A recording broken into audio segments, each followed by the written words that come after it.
Il y a des milliards d'années, quand la Terre n'était qu'une boule de roche chaude dans l'espace, quelque chose d'incroyable s'est produit. Les comètes, ces boules géantes de glace et de poussière qui volent à travers l'espace, ont commencé à frapper notre planète comme de la pluie. Ce qui semblait être juste des roches spatiales aléatoires s'écrasant sur la Terre pourrait avoir été en réalité la livraison la plus importante de l'histoire de l'univers. Ces visiteurs glacés ont apporté de l'eau, mais pas seulement. Les scientifiques ont découvert qu'ils transportaient aussi les ingrédients de base de la vie, comme des camions de livraison spatiaux, apportant tout ce dont la vie avait besoin pour commencer. Cela a forcé les scientifiques à poser une question qui change tout.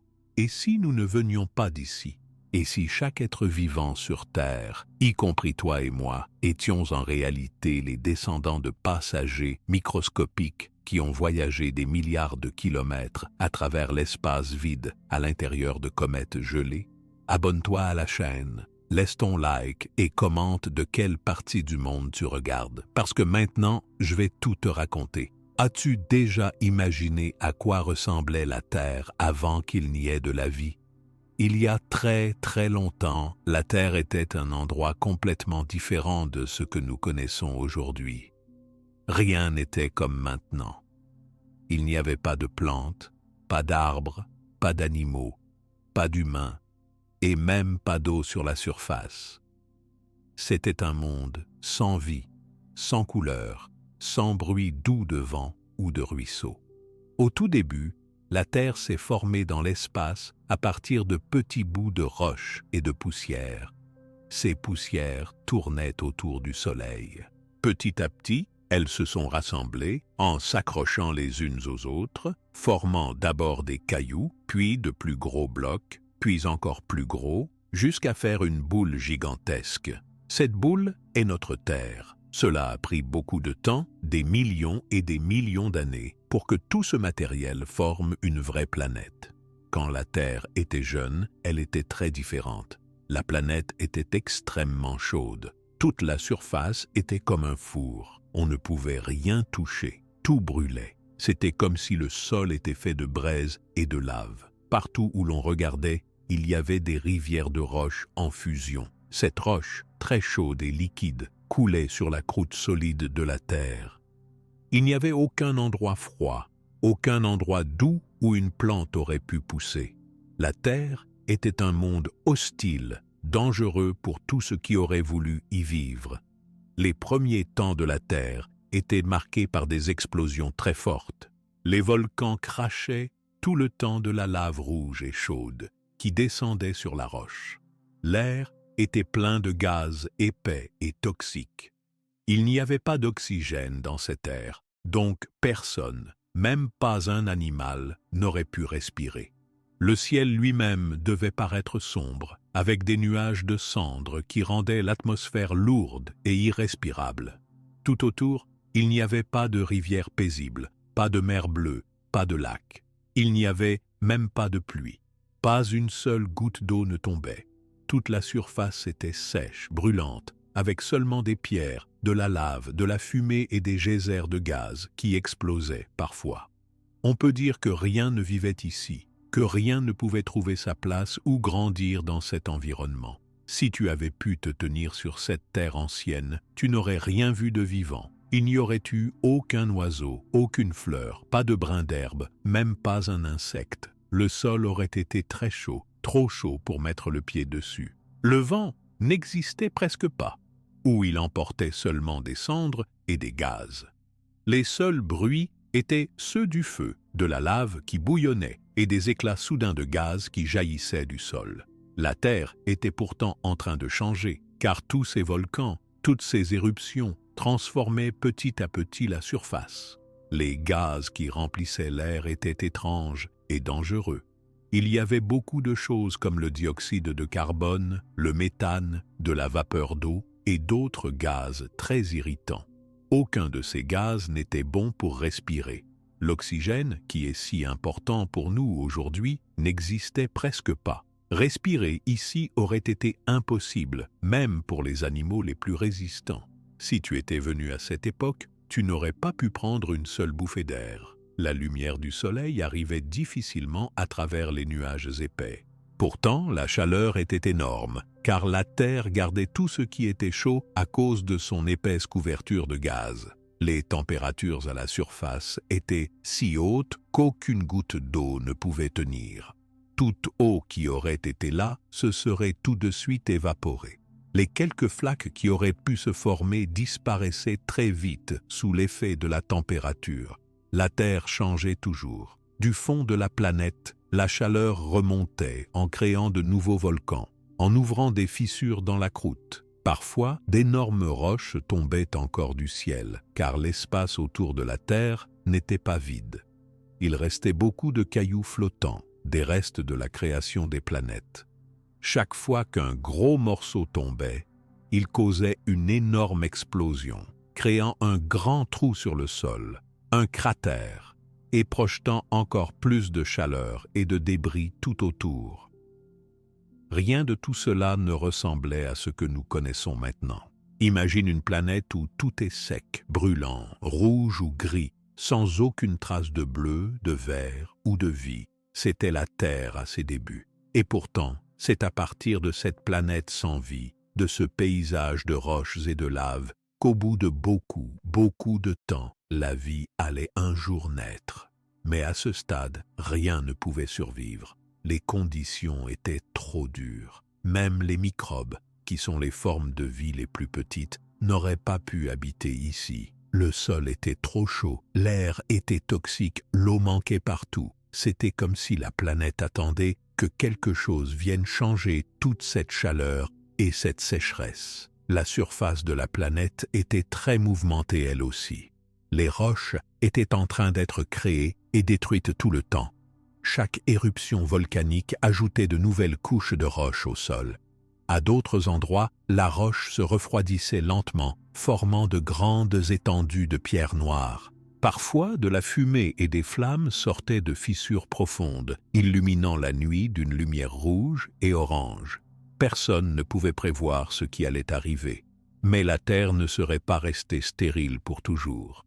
Des changements incroyables allaient bientôt se produire. Avant que la vie ne puisse apparaître, il fallait d'abord que cette planète dangereuse se transforme. Il fallait qu'elle accueille quelque chose de nouveau, d'inattendu, qui allait tout bouleverser. Mais au tout début, la Terre n'était qu'un monde de feu, de pierre et de gaz brûlant. Tu sais peut-être que la Terre est composée de plusieurs couches à l'intérieur. Au centre, il y a un noyau très chaud, entouré de manteaux aussi brûlants. Mais à la surface, c'est là que tous les changements importants commençaient. Les volcans formaient des montagnes étranges. Parfois, des plaques de roches bougeaient, créant des secousses et de vrais tremblements de terre. Ce n'était jamais calme, jamais silencieux. Sur ce sol rude, il ne se passait rien de la vie que nous connaissons aujourd'hui. Les microbes, les plantes, les poissons, personne n'était encore là. La Terre était en attente, comme endormie, mais pleine de mouvements souterrains qui la préparaient à de grands bouleversements. Dans l'espace, autour de la nouvelle planète, d'autres objets continuaient de circuler. Ces objets allaient bientôt changer la Terre à jamais, mais pour l'instant, la planète restait couverte de lave, de vapeur et d'obscurité. C'était le tout début de notre histoire, le point de départ d'une grande aventure qui transformerait un jour ce rocher brûlant en un endroit rempli de lacs, de rivières, d'océans, puis de la vie elle-même. Dans ce ciel rempli de cendres et de gaz autour de la Terre, d'autres choses voyageaient tranquillement. Au loin, bien plus loin que la Terre, il y avait l'espace, immense et noir, plein d'objets qui bougeaient sans arrêt. Ici flottent de très nombreux blocs, petits ou grands, tous lancés dans de longs voyages autour du Soleil. Parmi ces voyageurs mystérieux, il existait des objets très spéciaux. Ce sont les comètes. Les comètes sont des objets qui viennent des endroits très éloignés du système solaire.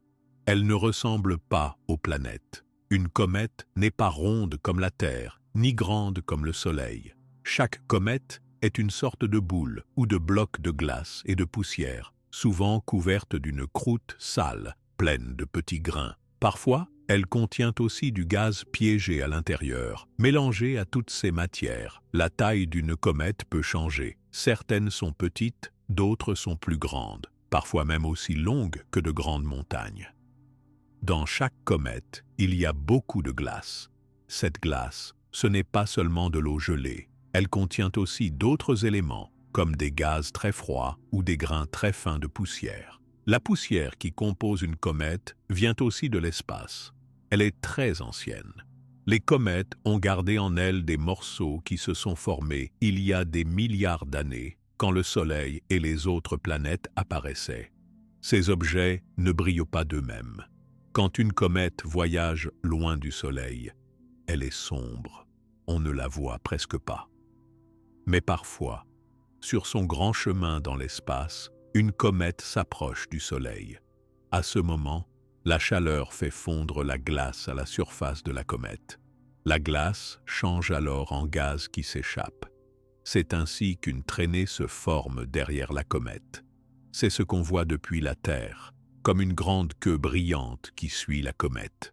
La vitesse d'une comète est très grande. Quand elle se déplace, elle va très vite, bien plus vite qu'on ne peut imaginer.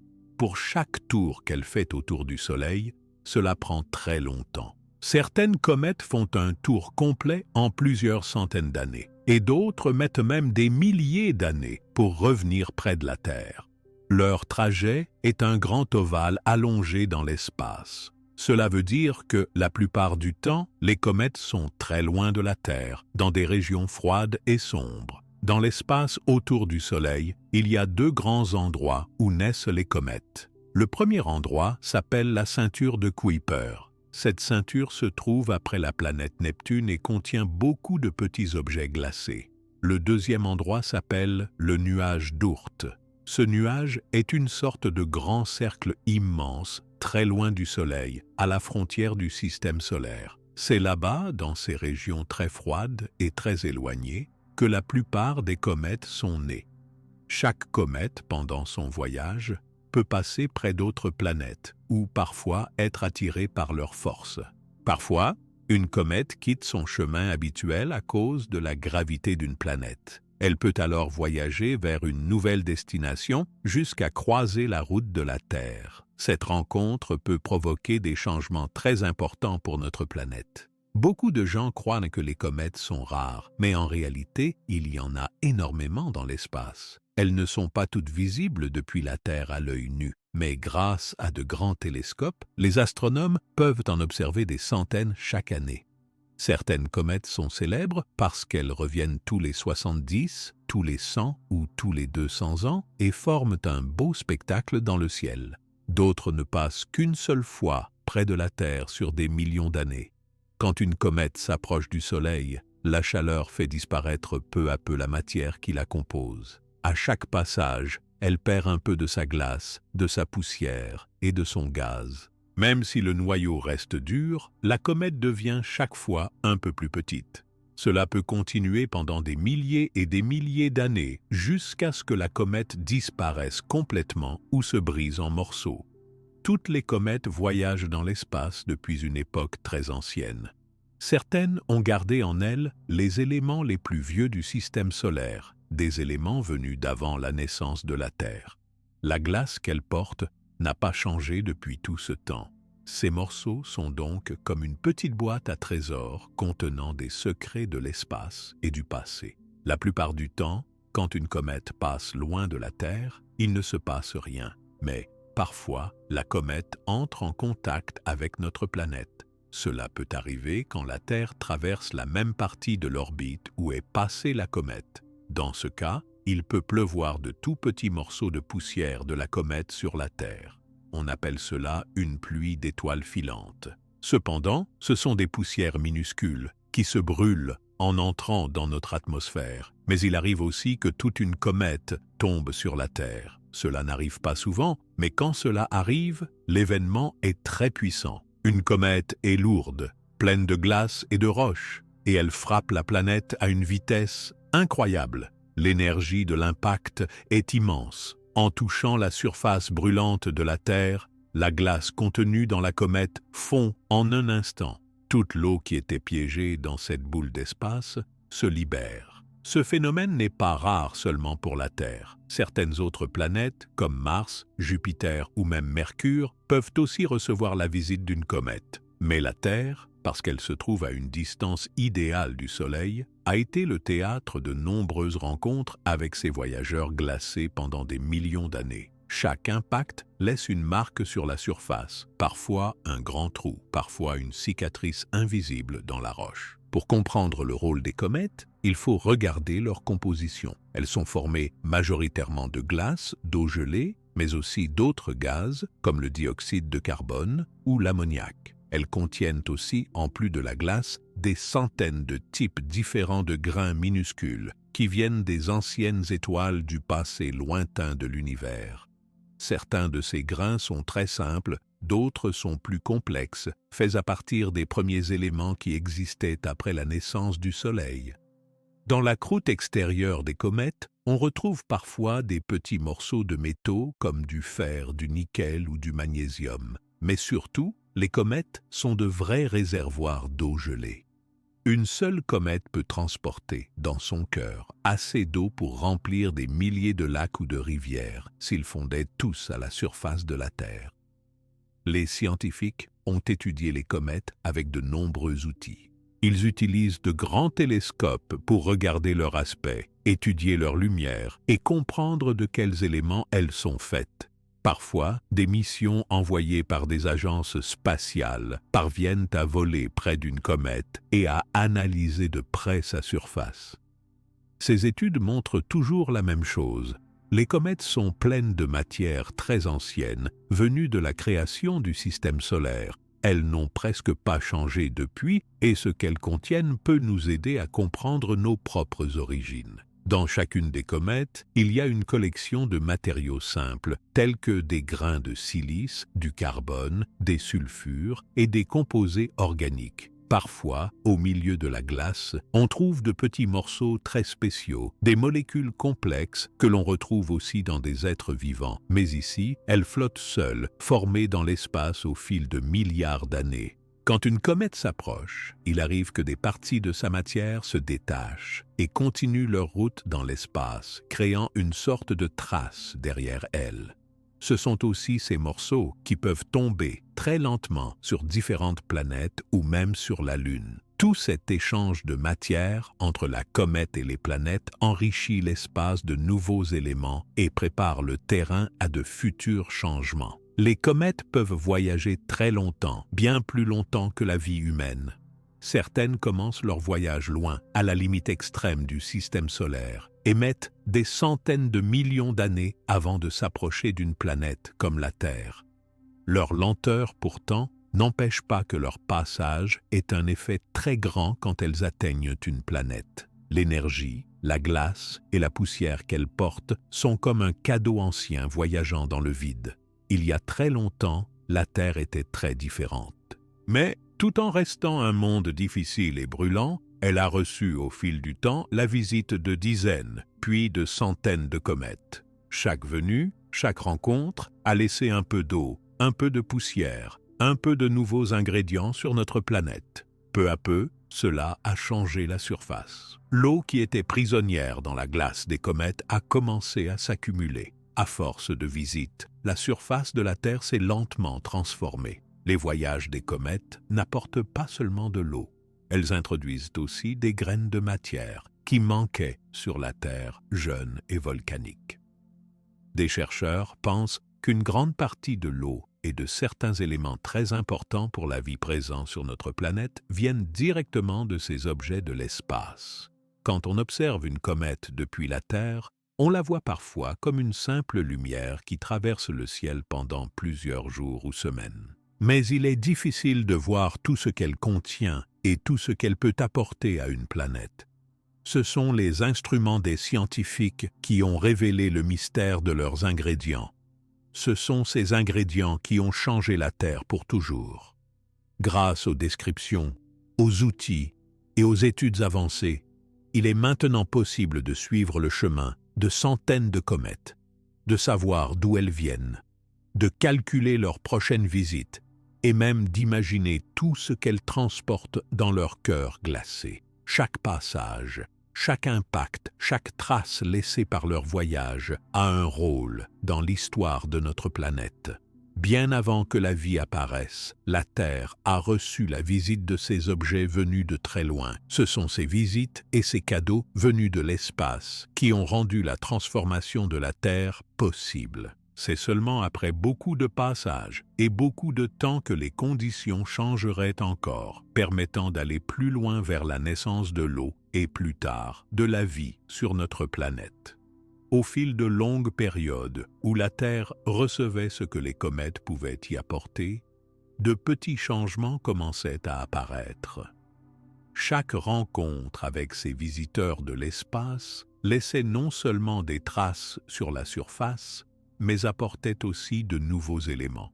Beaucoup de ces comètes n'étaient pas seulement de simples blocs de glace, elles contenaient suffisamment de matière pour changer l'avenir de la planète. Quand une comète s'approchait de la Terre, son voyage était rapide.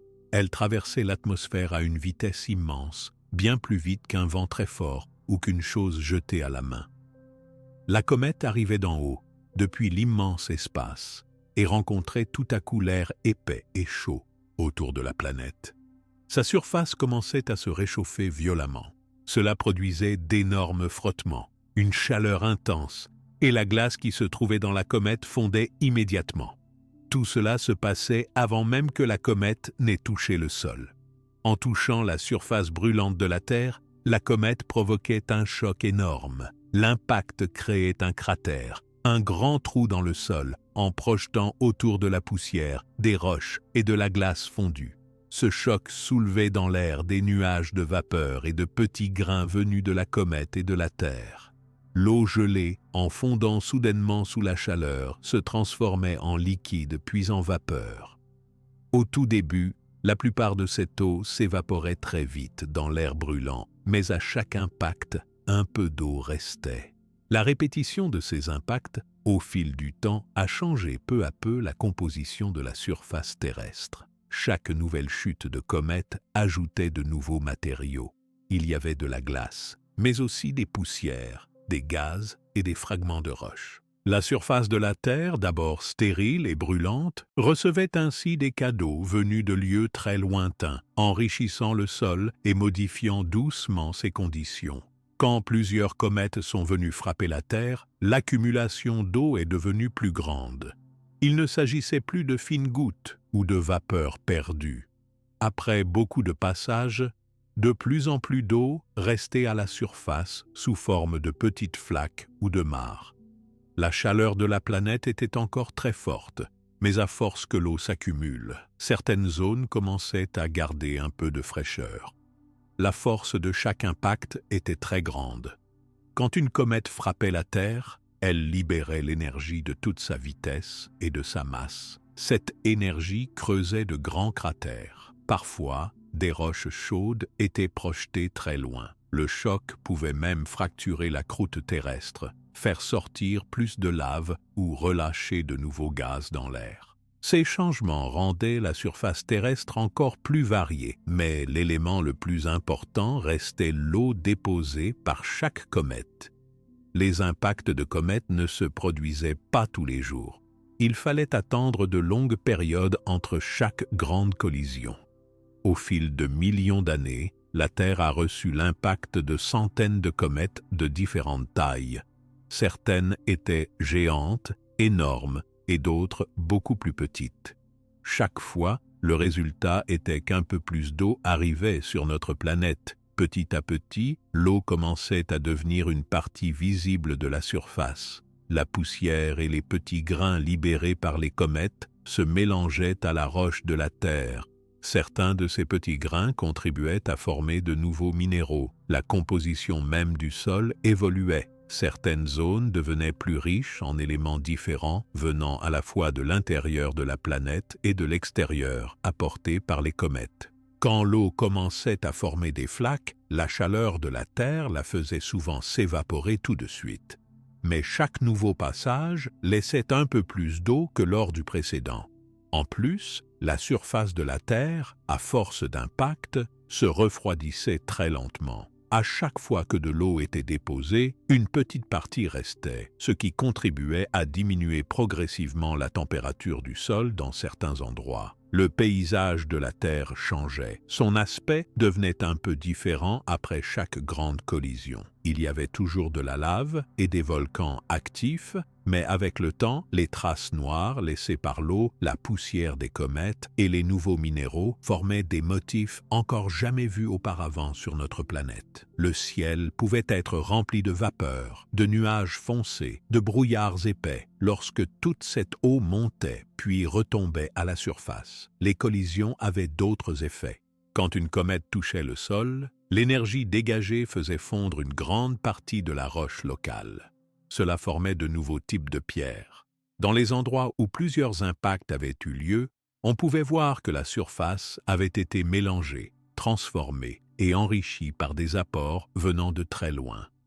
Les cratères, les marques laissées par les chutes, étaient visibles pendant très longtemps, parfois des millions d'années, jusqu'à ce que de nouvelles couches de roches les recouvrent. L'irruption de nouveaux gaz libérés à chaque impact participait aussi à changer l'air autour de la Terre. Les gaz projetés par la glace en fondant ou ceux libérés depuis la roche modifiaient peu à peu la composition de l'atmosphère. Ce changement restait lent, mais il préparait l'arrivée future de conditions moins toxiques.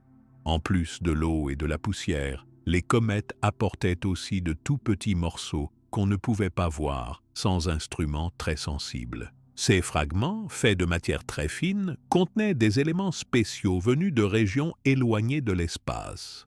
Cette matière continuait à s'accumuler dans la croûte terrestre, changeant ses propriétés à chaque nouveau dépôt. Certaines comètes frappaient la Terre avec tellement de force que le choc produisait une grande quantité de chaleur et de lumière. Cela pouvait durer plusieurs heures, et la trace sur la surface restait visible ensuite pendant des milliers d'années. Les scientifiques arrivent parfois à retrouver aujourd'hui ces anciens cratères, témoins silencieux de grands événements passés. À cette époque, toute la surface de la Terre était couverte de traces similaires, souvenirs des nombreuses rencontres avec les objets venus de très loin. Parfois, un impact causait un nuage de poussière très épais. Ce nuage montait très haut, couvrait le ciel, puis finissait par retomber lentement. Quand toute cette poussière tombait au sol, elle enrichissait encore la planète en éléments nouveaux. Certains de ces éléments étaient essentiels pour la suite de l'histoire de la Terre. Après chaque passage, et au fil de centaines de millions d'années, la quantité d'eau sur Terre devenait de plus en plus importante. Ce n'était pas de grandes mers, mais une multiplication de flaques, de zones humides, de bassins et de petits lacs. À chaque nouvelle venue de comète, l'eau devenait un peu plus fréquente sur la surface, même si elle s'évaporait toujours vite sous la chaleur. À mesure que ces impacts se poursuivaient, la surface terrestre se refroidissait très lentement.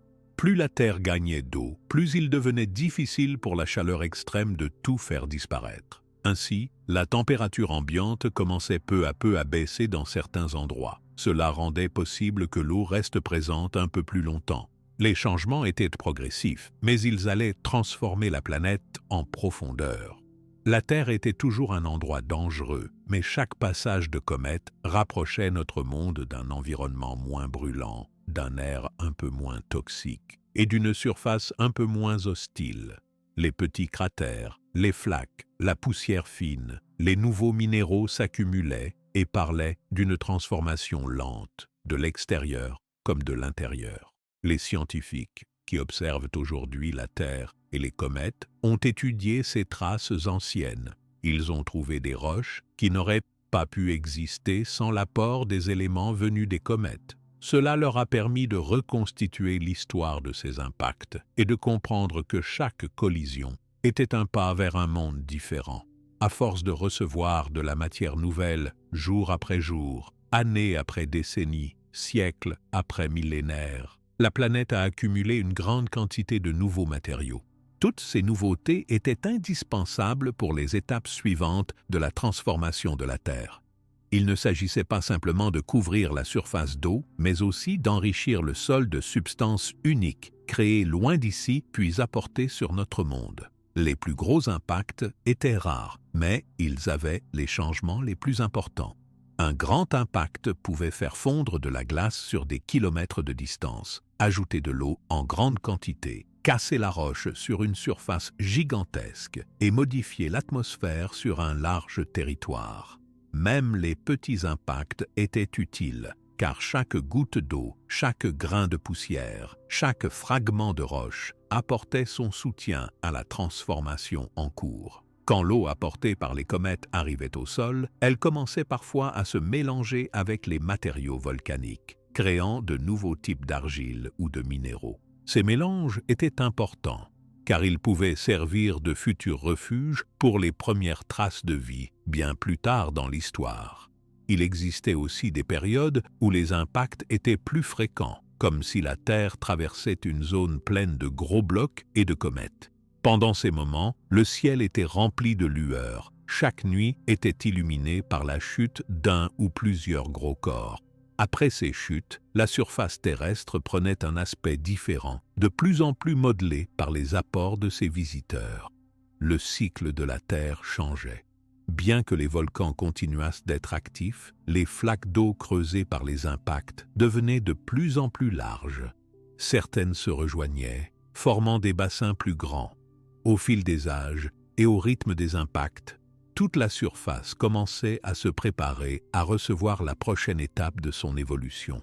Les tout premiers signes d'un nouveau monde étaient là.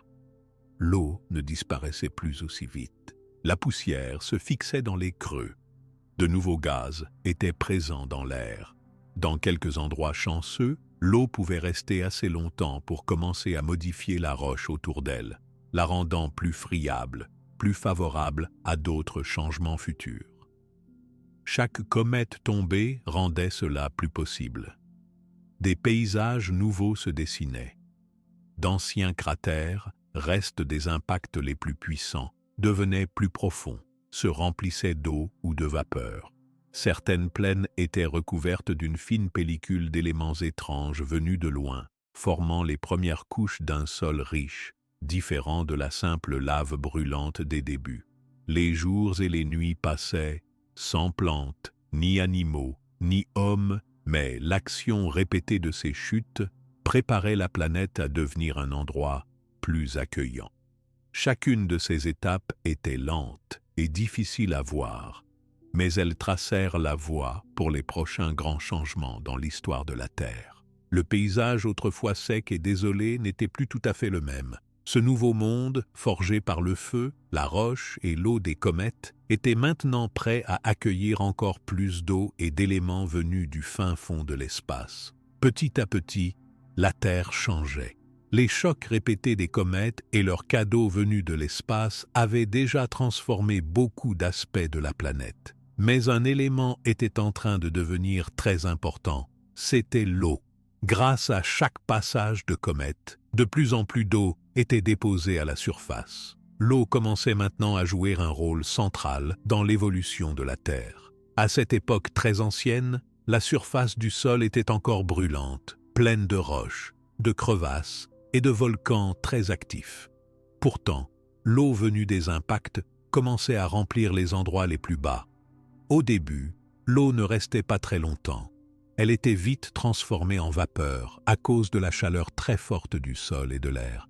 Mais année après année, siècle après siècle, millénaire après millénaire, la quantité d'eau augmentait. L'eau tombée sur la terre s'évaporait parfois, mais elle finissait toujours par revenir sous forme de pluie ou restait bloquée dans des creux naturels. La terre accueillait donc de plus en plus de flaques, de petites mares, puis de petits lacs et même des rivières peu profondes.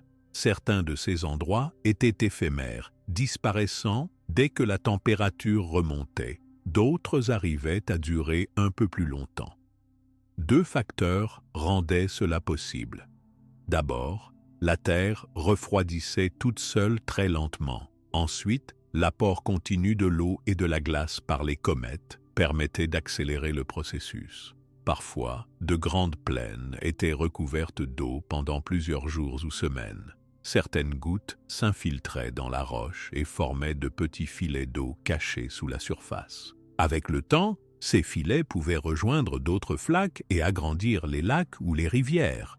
Il arrivait aussi que l'eau issue des comètes remplisse d'anciens cratères laissés par les chocs, transformant ces trous en petits bassins naturels.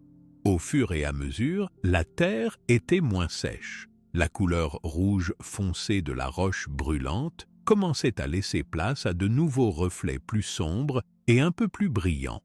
La vapeur qui montait de ces nouvelles flaques d'eau se mélangeait au gaz de l'atmosphère. Parfois, le ciel était entièrement recouvert d'épais nuages gris. Cette vapeur retombait sous forme de gouttes, aidant à refroidir encore plus la surface à chaque cycle. Dans certaines régions, la présence de l'eau commençait à modifier la forme des paysages. Les pierres se fissuraient sous l'action de l'eau et du chaud, puis du froid de la nuit. Avec le temps, de nouveaux types de minéraux se formaient. L'eau aidait à transformer la croûte dure en une roche plus fragile et plus variée. Cela facilitait encore l'apparition de nouveaux lieux où l'eau pouvait s'accumuler. Les volcans, toujours nombreux, émettaient de leur gaz et leur poussière. Mais maintenant, la vapeur d'eau était aussi présente dans l'air. Quand un volcan projetait des cendres, l'eau de pluie venait parfois les faire descendre plus vite au sol, ajoutant une couche de boue aux endroits où il y avait déjà de l'eau. Cette boue, enrichie des éléments des comètes et des éruptions volcaniques, formait un premier sol mêlant les matières très anciennes de la Terre avec les cadeaux du ciel. La Terre commençait aussi à voir apparaître des phénomènes nouveaux. Les nuages, formés par l'évaporation de l'eau, pouvaient cacher le soleil pendant plusieurs heures ou plusieurs jours. Cela faisait encore baisser la température à certains endroits. Plus la surface se couvrait d'eau, plus la chaleur était régulée et le contraste entre le froid et le chaud se réduisait un peu. Il devenait possible que des rivières plus longues se forment, transportant l'eau d'un endroit à un autre. Parfois, ces ruisseaux traversaient d'anciens champs de lave, creusant de petits sillons et modelant de nouveaux paysages. L'érosion causée par le passage de l'eau créait lentement les toutes premières vallées et ouvrait la voie à la formation de paysages totalement nouveaux. Chaque fois qu'une grande quantité de vapeur d'eau montait dans l'air, elle participait à la formation de nuages plus épais qui pouvaient donner des pluies plus longues et plus abondantes. La Terre, qui ne connaissait avant que les explosions de gaz et de lave, commençait à connaître les orages, les premiers grondements de la pluie sur la pierre chaude et le ruissellement de l'eau vers les bas-fonds. Les flaques, les mares, les petits lacs n'étaient pas seulement présents à la surface. De l'eau s'infiltrait aussi sous terre, pénétrant entre les couches de rochers. Cette eau souterraine créait des réseaux cachés, baignant lentement les couches profondes et préparant le terrain pour de futurs changements. Parfois, lorsque la surface se fissurait, des jets de vapeur ou des petites sources jaillissaient dans l'air, montrant que l'eau jouait un rôle aussi dans l'intérieur de la planète. Dans de vastes zones, la présence de l'eau facilitait la formation de nouveaux minéraux. Les réactions entre l'eau, la chaleur et les éléments des comètes donnaient naissance à des composés chimiques inédits. Ces minéraux pouvaient accumuler la chaleur le jour et la restituer la nuit, ce qui changeait encore les conditions de vie à la surface. Petit à petit, la Terre commençait à ressembler à une planète où l'eau était partout. Les flaques s'agrandissaient et se rejoignaient par endroits, formant des bassins de plus en plus larges. Certains de ces anciens cratères, remplis d'eau douce, ressemblaient à de petits lacs. Au fil de milliers et de milliers d'années, certains lacs fusionnaient et l'eau liquide recouvrait de plus en plus d'espace. Les lacs et les rivières facilitaient le dépôt de nouvelles couches de boue, mélange d'eau, de poussière de comètes et de cendres volcaniques. Ces couches formaient de nouveaux sols au fil du temps. Ces sols pouvaient devenir le support de futures formes de vie, même si, à ce moment, rien n'était encore vivant. À certains endroits, l'eau commençait à s'accumuler en quantité tellement importante que de véritables mers se dessinaient lentement. Ces mers étaient parfois chaudes, bouillonnantes et pleines de minéraux dissous.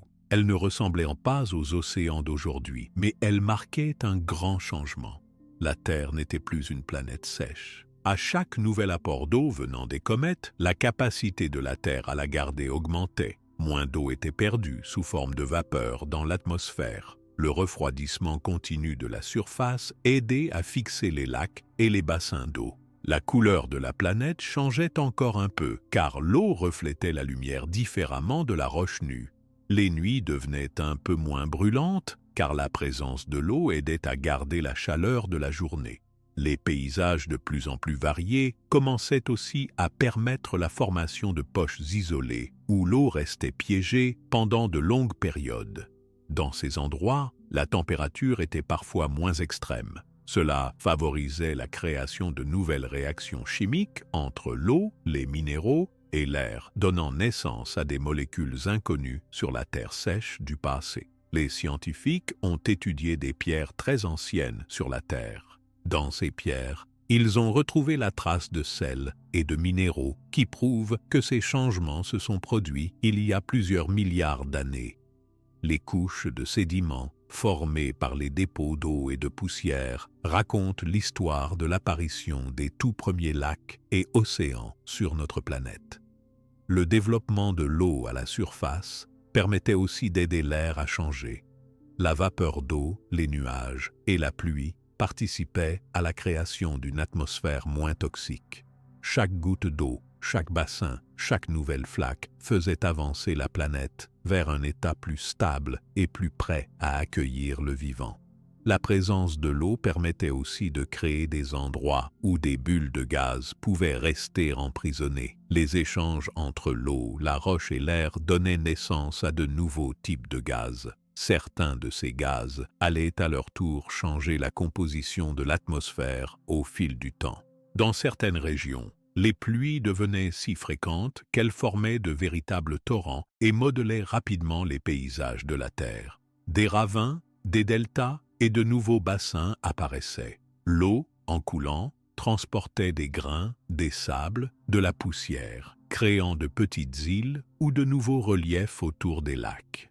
Avec cette évolution qui se poursuivait lentement, la Terre, autrefois seulement couverte de lave et de roches, devenait un monde où l'eau était un acteur clé de tous les changements. La surface gardait la marque de tous ces apports. Les cratères s'érodaient, les collines étaient adoucies. Les anciennes coulées de lave finissaient par être masquées sous de fines couches de boue et de dépôts créées par l'eau qui bouge. Dans certains grands bassins, sur plusieurs milliers d'années, l'eau devenait parfois si abondante que des débuts d'océans, très différents de ceux qu'on connaît, apparaissaient. Ces océans primitifs étaient chauds, riches en sel dissous, pleins de bulles et de gaz s'échappant du fond. Ils étaient le résultat de la patience du temps, de la répétition des apports d'eau par les comètes et du long refroidissement de la planète. Le ciel était souvent couvert, parfois sombre, mais la lumière du soleil filtrait à travers les nuages de vapeur. Chaque rayon de soleil qui atteignait le sol participait à évaporer un peu d'eau, mais la quantité tombée était si grande après des milliers et des milliers d'années qu'elle ne disparaissait plus complètement. La Terre était alors devenue une planète où l'eau avait un rôle principal. L'eau changeait tout. Elle transformait la roche, formait de nouvelles terres, créait des mers, des lacs et des rivières. Chaque goutte ajoutait un peu plus à la transformation silencieuse de notre monde. C'est ainsi, en étant patiente et en accumulant lentement toute cette eau offerte par les comètes, que la Terre avançait vers de futures étapes encore plus importantes pour son histoire. Quand la Terre était déjà couverte d'eau sur de grandes surfaces, de nouveaux changements silencieux se produisaient. L'eau contenait bien plus que ce que l'œil pouvait voir. Les lacs, les mers anciennes et les rivières n'étaient pas faits d'eau pure, mais étaient remplis aussi de minuscules éléments transportés par les comètes à chaque voyage. ces ingrédients mystérieux étaient mélangés à la poussière des comètes, dissous dans leur glace ou attachés à de petits grains invisibles. Dans toute cette eau qui recouvrait la Terre, il y avait de toutes petites choses venues de très loin. Les scientifiques appellent ça des particules, des molécules et aussi des atomes. Un atome est une toute petite partie de la matière. Il est trop petit pour être vu, même avec un bon microscope. Les molécules sont faites de plusieurs atomes attachés ensemble. Les comètes qui sont tombées sur la Terre pendant des millions d'années ont apporté beaucoup de ces petits éléments uniques. En étudiant les eaux anciennes et les pierres très vieilles, les chercheurs ont trouvé des indices. Ils ont découvert que l'eau des comètes avait amené avec elle non seulement des minéraux, mais aussi des petites molécules très spéciales. Certaines de ces molécules étaient organisées de façon à pouvoir s'assembler et construire autre chose. On appelle cela des molécules organiques. Ces molécules organiques peuvent former des chaînes et des structures. Elles sont différentes des simples cailloux ou du sable. Elles sont la première étape avant la vie. Au début, tout cela n'était que mélange dans l'eau. Les molécules organiques nageaient dans les flaques, dans les lacs, dans les cratères remplis d'eau. Il n'y avait ni plantes, ni animal, ni microbes, mais ces ingrédients étaient présents partout autour, comme des briques en attente d'être utilisées. Certains endroits de la Terre avaient plus de molécules que d'autres parce que plus de comètes étaient tombées là, ou parce que l'eau restait plus longtemps. Parfois, l'eau séchait, puis revenait avec la pluie, laissant derrière elle de fines couches de petites particules. La chaleur de la planète et les gaz dans l'air aidaient ces ingrédients à se modifier petit à petit. L'eau passait du liquide à la vapeur, puis redevenait liquide avec la pluie. Ce cycle répétitif permettait aux molécules et aux atomes de se mélanger toujours plus. Certains grains tombaient au fond des mares, puis étaient couverts par de nouvelles couches. Ce mélange constant était très important pour les étapes suivantes. Quand une comète frappait la Terre, elle déposait sa glace, ses poussières et aussi toutes ses petites briques. À chaque impact, il y avait donc un nouvel apport d'éléments précieux. Parfois, dans une même flaque ou un même lac, il y avait des ingrédients venus de plusieurs comètes différentes. Cette diversité augmentait les possibilités de réaction, car chaque molécule pouvait rencontrer d'autres formes et d'autres atomes. Les comètes ne déposaient pas n'importe quelle molécule. Elles amenaient des types très particuliers qu'on ne trouvait pas facilement sur la Terre jeune. Par exemple, elles contenaient des acides aminés. Ces acides aminés sont très importants aujourd'hui pour les êtres vivants, car ils servent à fabriquer des protéines. Il y avait aussi des petites chaînes de carbone et un début de ce qu'on appelle les bases de l'ADN. Ce sont des pièces qui, un jour, formeront des codes pour transmettre des informations entre êtres vivants. Il existait, dans l'eau mélangée à la poussière cosmique, de petites structures qui ressemblaient à des gouttelettes graisseuses appelées membranes. Ces membranes pouvaient entourer des bulles d'eau et piéger à l'intérieur des molécules. Même si personne ne pouvait voir ce phénomène, c'était comme si la nature fabriquait les murs d'une pièce à partir de rien. Ces membranes aidaient les premières structures chimiques à être plus protégées du monde extérieur. L'ensemble des ingrédients contenus dans les comètes était si varié que chaque nouvelle goutte d'eau, chaque nouvelle poussière apportait des possibilités différentes de réaction. Il pouvait y avoir du carbone, du soufre, de l'azote, de l'oxygène, du phosphore, du fer et bien d'autres éléments encore. Certains sont essentiels à la vie. Mais pour former la vie, il ne faut pas seulement des ingrédients. Il faut aussi les bonnes conditions, comme une eau à la bonne température, une lumière douce et parfois quelques éclairs ou de la chaleur volcanique. Dans les lacs et les petits océans, tous ces ingrédients se mélangeaient sans cesse. À certains endroits, la chaleur d'un volcan rendait l'eau plus chaude et permettait à ces éléments de se déplacer plus vite.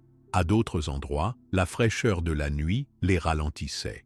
Cela créait une grande diversité d'environnements, où certains mélanges allaient peu à peu devenir importants. Les poussières les plus fines, issues des comètes, restaient parfois longtemps en suspension dans l'eau. Elles pouvaient entraîner la formation de nouveaux minéraux ou servir de support à d'autres molécules qui voulaient s'accrocher. Lentement, le fond des lacs et des cratères devenait des réserves de petites briques de vie mélangées à l'argile et à la boue. Parfois, ces couches restaient pendant des milliers d'années sans rien changer. Parfois, un simple coup de chaleur ou de foudre venait réveiller toute cette matière.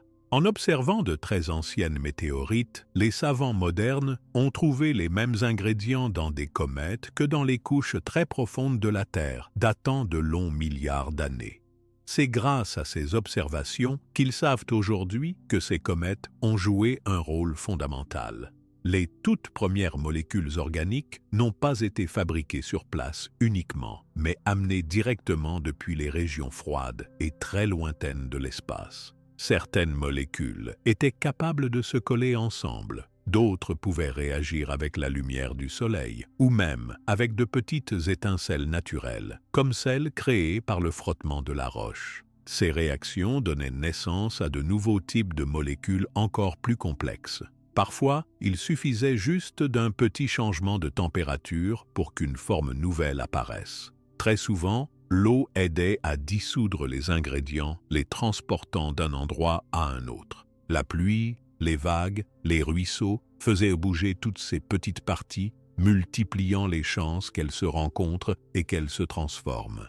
Certains coins de la planète étaient plus riches parce qu'ils recevaient plus d'eau ou plus de poussière de comète. D'autres restaient pauvres en éléments et mettaient plus de temps à changer. Parfois, les anciens volcans relâchaient de nouveaux gaz dans l'air qui se dissolvaient aussi dans l'eau des lacs. Cela ajoutait encore des éléments chimiques différents qui pouvaient se mélanger à ceux venus du ciel. Au fil de longtemps, chaque bassin, grand ou petit, devenait un endroit unique avec son propre mélange d'ingrédients. Les molécules organiques présentes dans la boue, dans les flaques ou dans les lacs pouvaient survivre sans être détruites pendant de longues périodes, car l'environnement devenait de moins en moins agressif à mesure que la Terre refroidissait. Cela donnait plus de temps pour que de nouvelles réactions chimiques aient lieu, et, petit à petit, certaines molécules devenaient plus grandes, plus longues, ou pouvaient former de petites chaînes. L'importance de tous ces ingrédients secrets était grande. Sans eux, même avec toute l'eau et la chaleur disponibles, rien de vivant n'aurait pu exister. C'est leur présence qui a permis la suite. Ils étaient silencieux, invisibles, mais absolument indispensables. Chaque nouvelle comète venue déposait sa part de poussière, ses molécules, ses atomes, un trésor minuscule pour le futur de la planète. Il existait, dans chaque goutte d'eau chargée d'éléments cosmiques, des possibilités pour des mélanges nouveaux. La chimie naturelle de la Terre, soutenue par ces apports, était en pleine préparation pour ce qui allait arriver plus tard. Les petites membranes, les acides aminés, les différents atomes étaient comme autant de pièces disséminées au hasard, mais qui attendaient le bon moment et le bon endroit pour s'assembler.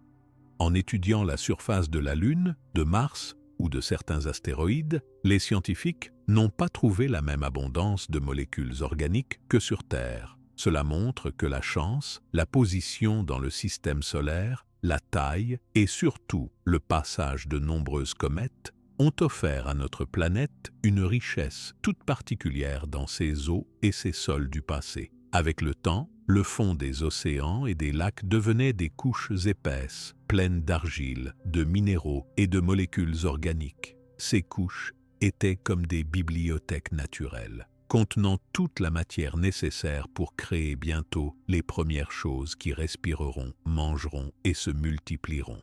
Mais la planète restait encore un monde sans vie visible, même si, dans chaque goutte d'eau, chaque grain de boue, les outils de la vie étaient prêts à s'animer dès que les conditions exactes seraient réunies. La quantité d'ingrédients apportés par les comètes n'a jamais été la même partout, mais chaque nouvelle arrivée en ajoutait un peu plus sur toute la Terre. L'accumulation était lente, parfois interrompue par de longues périodes sans chute de comètes, puis soudain augmentée quand une saison de passage était plus riche. Les rivières, en transportant la boue, aidaient à mélanger tout cela sur de longues distances. Cela créait de nouveaux mélanges possibles, jamais vus auparavant. Les premiers ingrédients nécessaires à la vie n'étaient donc pas nés uniquement sur la Terre. Ils étaient venus de partout dans l'espace et s'étaient déposés patiemment sur la planète jeune et changeante. Il a fallu beaucoup de temps, de la patience, de nombreux passages de comètes pour construire cette richesse. Les océans, les lacs, les flaques, toute l'eau et toute la boue de cette époque étaient donc bien plus qu'un simple mélange d'eau et de cailloux. C'était le point de départ de tout ce qui existe aujourd'hui. Sur cette terre pleine d'eau, de minéraux et d'ingrédients secrets, la prochaine étape n'allait pas tarder à se préparer. Les outils cachés dans la matière allaient bientôt s'assembler, porter un autre niveau de complexité et ouvrir le chemin vers quelque chose de totalement nouveau. Peu à peu, dans le calme de cette ancienne terre pleine d'eau, quelque chose d'unique se préparait. Jusqu'ici, il n'existait que des ingrédients simples, des molécules et de fines gouttelettes venues de l'espace, toutes mélangées à l'eau, à la boue et aux minéraux. Mais la réunion de ces ingrédients ne suffisait pas. Pour que la vie commence, il fallait que certaines de ces molécules deviennent plus grandes, plus complexes, et apprennent à s'organiser d'une façon très spéciale. Dans les flaques profondes, les lacs sombres et les petits océans chauds, certaines molécules organiques se collaient parfois entre elles. Cette réunion donnait naissance à des chaînes plus longues. À force de s'assembler, certains groupes de molécules formaient des structures nouvelles. Quand plusieurs acides aminés se joignaient, ils devenaient une protéine. Une protéine est un long fil composé de petites unités collées les unes derrière les autres. Les protéines sont très utiles parce qu'elles peuvent faire de nombreuses actions différentes, comme fabriquer, casser, transporter ou protéger d'autres molécules. En même temps, d'autres molécules, venues des comètes ou créées sur la Terre, s'organisaient aussi différemment. Certaines bases particulières, qu'on appelle les bases de l'ADN, commençaient à se lier. L'ADN est une manière d'organiser des informations. Les premiers bouts d'ADN étaient très petits, comme des petites recettes chimiques, capables de guider d'autres réactions. L'ADN et des molécules semblables apparaissaient dans l'eau grâce aux rencontres entre les différents ingrédients. Les chercheurs qui étudient les pierres et les couches profondes de la Terre ont trouvé des traces anciennes de ces acides aminés et de ces bases. Celles-ci étaient présentes il y a plus de 4 milliards d'années. Les acides aminés, les protéines, les bases d'ADN ne sont donc pas nouveaux. Ils sont apparus avant même la moindre forme de vie. Ils étaient présents comme outils, prêts à être utilisés quand les bonnes conditions arriveraient. Autre découverte importante, les membranes formées par certaines molécules pouvaient encercler de petites quantités d'eau et d'autres ingrédients. Ces bulles, faites de matière grasse ou d'autres longues chaînes, créaient ainsi un premier espace séparé du reste du monde. Une membrane protège ce qu'il y a à l'intérieur et permet d'isoler des réactions. Les scientifiques pensent que ces bulles ont été essentielles pour que des réactions plus organisées commencent à se produire. L'eau jouait un rôle précieux. Elle permettait aux molécules de se rencontrer, de bouger, de s'approcher et de s'assembler. Certaines protéines arrivaient à rester collées l'une à l'autre, protégées à l'intérieur de petites gouttes enfermées par la membrane. Parfois, en recevant un peu plus de chaleur du soleil, un éclair d'orage ou un simple changement de température, les protéines et les acides aminés réagissaient ensemble et transformaient encore tout ce qu'il y avait autour. La chimie de la Terre était donc en pleine évolution. Dans plusieurs endroits et à différents moments, des chaînes différentes de molécules se formaient, puis se cassaient, puis se refaisaient. La plupart des chaînes n'étaient pas stables, elles disparaissaient vite. Mais parfois, il arrivait qu'une chaîne particulière tienne plus longtemps, se protège mieux ou se reproduise par hasard. C'est là que le grand changement s'est produit. L'apparition de molécules capables de se copier elles-mêmes a été un événement majeur. Si une chaîne réussit à former une copie d'elle-même, alors la matière commence à s'organiser de façon différente. Cette première forme de copie est l'un des premiers pas vers la vie. Sur l'ancienne Terre, plusieurs de ces copies pouvaient exister en même temps, chacune essayant de durer le plus longtemps possible. Certaines disparaissaient vite, d'autres restaient davantage, car protégées par des membranes ou entourées de plus de matières utiles. Les chaînes d'acides aminés, appelées protéines, prenaient parfois des formes particulières. Lorsqu'elles se repliaient ou se collaient correctement, elles pouvaient provoquer de petites réactions, comme transformer une molécule voisine ou casser un morceau d'argile. Cela donnait plus d'énergie ou créait d'autres molécules encore plus grandes. Chaque nouvelle action était une étape vers la complexité. Dans l'obscurité des premiers lacs, entourés de boue riche en matière cosmique, parfois à côté de sources chaudes ou sous des fines couches de minéraux, la naissance des premières briques de la vie continuait. Petit à petit, des chaînes d'ADN ou de molécules voisins s'intéressaient à se protéger dans les bulles créées par les membranes. À l'intérieur de ces bulles, la matière pouvait s'assembler plus efficacement et réagir plus vite. Les scientifiques pensent que les conditions étaient très variées d'un endroit à un autre. Là où l'eau était plus chaude, les réactions étaient plus nombreuses. Là où il y avait plus de minéraux ou plus de poussière de comète, il existait plus d'options pour que les ingrédients se rencontrent. Certaines gouttes, isolées sur des roches ou à la surface d'anciens cratères remplis d'eau, pouvaient voir naître de minuscules structures, invisibles à l'œil nu, mais capables de durer plus longtemps que toutes les autres. Au fil de longues périodes, beaucoup de variantes apparaissaient. Les chaînes d'acides aminés pouvaient être formées d'infinies combinaisons. Seuls les plus stables, les mieux protégés, survivaient dans leurs bulles ou leurs gouttes d'eau. Pour chaque molécule qui disparaissait, une autre nouvelle apparaissait ailleurs, et celles qui tenaient le mieux à leur forme avaient plus de chances de rester et de rencontrer d'autres molécules utiles. L'apparition des premières briques de la vie ne s'est pas produite en un seul jour. Il a fallu des millions d'années, des conditions idéales, la rencontre exacte de certaines molécules au bon endroit et au bon moment. Il y avait beaucoup d'erreurs, de tentatives sans succès, mais à chaque fois, la nature a fini par réussir à construire, puis à conserver les meilleurs modèles.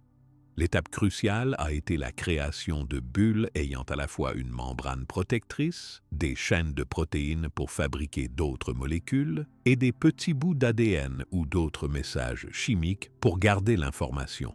Quand une goutte arrivait à réunir tous ces éléments, elle pouvait presque agir comme un être vivant très simple. Elle pouvait construire ce dont elle avait besoin, copier une partie de son message et s'entourer elle-même d'une membrane plus forte. Les progrès se faisaient toujours lentement.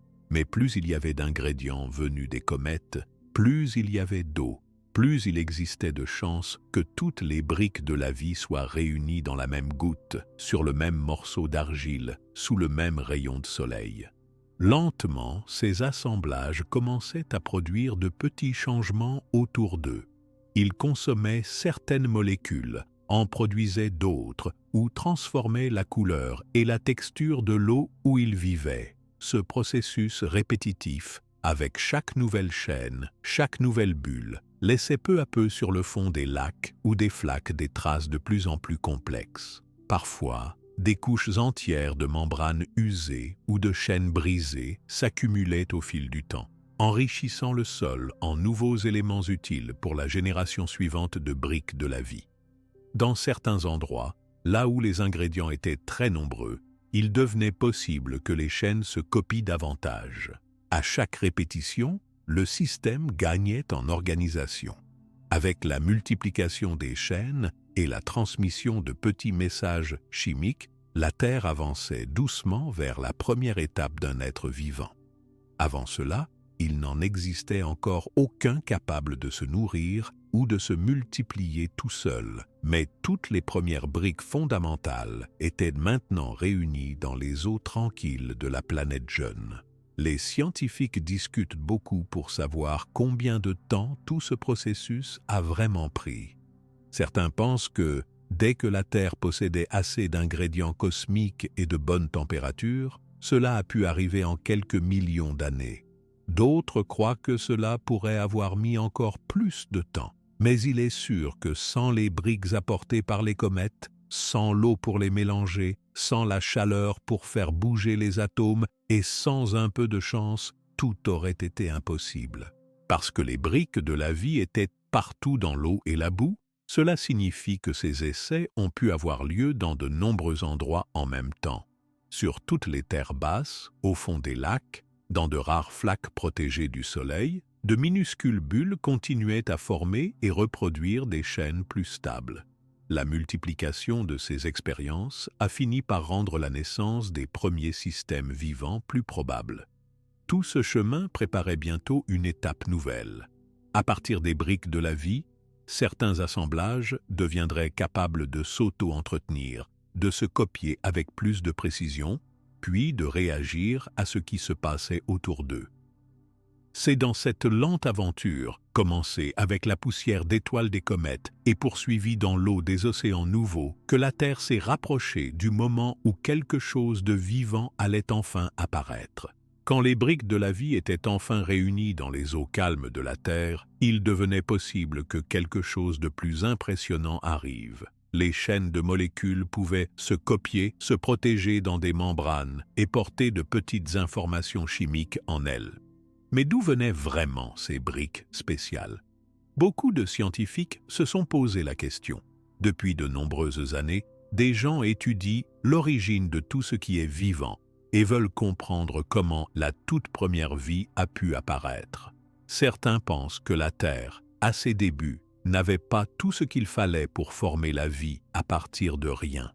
En regardant tous les ingrédients trouvés au fond des océans anciens, dans les vieilles roches ou dans les déserts de notre planète, les chercheurs ont vu que plusieurs de ces briques n'existaient pas seulement ici. Beaucoup de ces molécules particulières, comme les acides aminés ou les bases d'ADN, existaient déjà à l'intérieur des comètes et aussi sur d'autres corps de l'espace.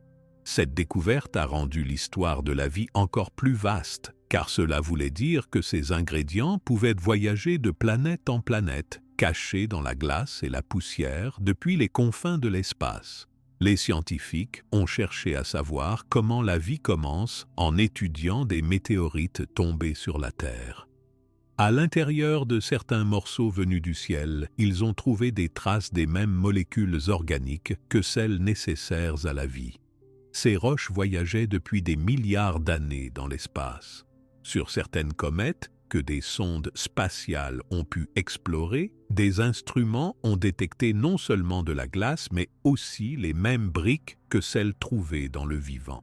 Cela a montré que l'espace contient non seulement de la matière froide, mais aussi des petits morceaux capables de donner naissance à la vie quand l'occasion arrive. Grâce à ces résultats, un grand nombre de chercheurs pensent que la toute première étincelle de vie sur la Terre n'a pas vraiment commencé ici. Il est possible que l'univers entier soit rempli de minuscules graines capables d'attendre pendant des millions, voire des milliards d'années à l'intérieur de la glace, de la poussière ou même de petits cailloux. Quand une comète pleine de ces graines cachées arrive sur une planète avec de l'eau liquide et une bonne température, les conditions sont parfaites pour que ces graines se réveillent ou se rassemblent petit à petit. Ce phénomène, certains l'appellent la panspermie, ce qui veut dire que la vie ou ses briques peuvent se déplacer de monde en monde, transportées par des morceaux d'espace. Ces idées offrent un regard nouveau sur la question de l'origine de la vie. La Terre aurait donc reçu en cadeau des profondeurs de l'espace les outils nécessaires pour que la vie commence ici. Dans l'eau des lacs, des océans ou des flaques, chaque minuscule graine cosmique déposée par une comète ou une météorite pouvait avoir la chance de trouver autour d'elle les autres ingrédients manquants. La chaleur de la lumière du soleil, la fraîcheur de la nuit, la présence de minéraux et l'énergie des orages pouvaient tous aider à démarrer les réactions importantes. Quand toutes les conditions étaient réunies au même moment, quelque chose de nouveau pouvait arriver. Les premières cellules très simples pouvant se copier elles-mêmes et se réparer. certaines graines de vie venues de l'espace ne sont peut-être pas restées intactes. Beaucoup ont pu être détruites pendant le voyage ou en entrant dans l'atmosphère chaude de la Terre. Mais il suffit qu'une seule ou qu'un petit groupe réussisse à s'installer dans une flaque ou dans un bassin tiède pour commencer un long processus. La vie pouvait ainsi débuter à partir de toutes petites unités, qui évoluaient petit à petit et s'adaptaient jour après jour à leur nouvel environnement. Au début, il ne s'agissait pas de grands animaux, ni même de plantes ou de microbes complexes. C'étaient seulement des bulles minuscules, remplies d'eau et de molécules, capables parfois de se copier et d'échanger quelques morceaux chimiques entre elles. Mais avec le temps, ces bulles devenaient plus solides, plus efficaces à utiliser ce qu'il y avait autour d'elles. Dès que l'une de ces premières bulles réussissait à garder sa structure et à se diviser pour donner 2 nouvelles bulles, la vie simple et fragile avait réellement commencé. Il est possible que ces graines et ces morceaux spéciaux existent partout dans l'univers. Nos instruments ont trouvé des traces de molécules organiques sur d'autres planètes, sur certains satellites et dans les nuages de gaz qui entourent les étoiles lointaines. Cela veut dire que la recette de la vie n'est pas unique à la Terre. Peut-être que dans d'autres coins de la galaxie, sur des mondes froids ou chauds, d'autres formes de vie très différentes ou très semblables attendent de voir le jour. Sur notre planète, le cycle a continué. Les premières formes simples de la vie vivaient dans l'eau, se protégeaient à l'intérieur de membranes fines, prenaient des molécules autour d'elles pour se réparer ou pour se copier. À chaque division, une information pour mieux survivre était transmise à la génération suivante. Cela donnait l'occasion à des changements, parfois positifs, parfois inutiles, de se répandre peu à peu dans la population des toutes premières cellules vivantes. Si la vie avait été apportée de l'espace, elle devait pourtant s'adapter à la Terre pour durer. Certaines cellules n'ont pas pu survivre car l'eau était parfois trop chaude, trop acide ou trop salée. Mais d'autres ont réussi à s'adapter en changeant lentement leur manière de fonctionner.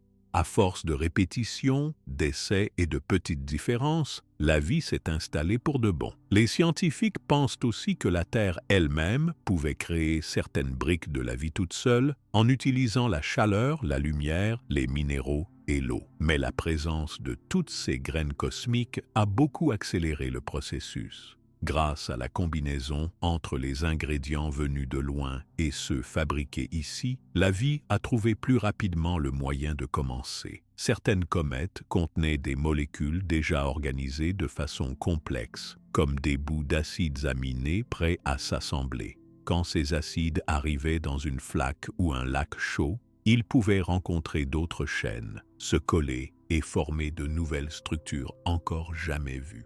Plus il y avait de chutes de comètes, plus la diversité des ingrédients augmentait, ce qui donnait de nombreuses chances différentes de voir de la vie simple apparaître. L'hypothèse que la vie vienne de l'espace change la façon de regarder la Terre et toutes les formes de vie. D'un coup, chaque animal, chaque plante, chaque être humain a dans ses cellules un morceau de cette histoire très ancienne. Nos origines ne sont pas seulement dans les profondeurs des océans, mais aussi cachées dans la glace et la poussière des étoiles lointaines.